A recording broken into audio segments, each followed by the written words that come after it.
22. Busa klaro kayo nga ang inyong pagtuo giubanan sa mga buhat ug ang iyang pagtuo nahimpit pinaagi sa iyang mga buhat.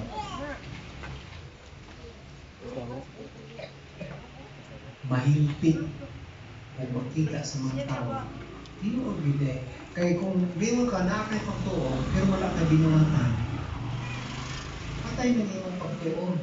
Ang pagtuo nimo mao na sinugdanan kung diin kita magbuhat sa tukma nga buhat o pagkita sa mga tao, mag-share natin sa mga tao kana nga mga binuhatan, they will glorify the Lord. Ang Ebanghelyo mao ni ang katinuoran nga kita giluwas na ni Jesucristo sa silot sa sala nga mao ang kamatayon.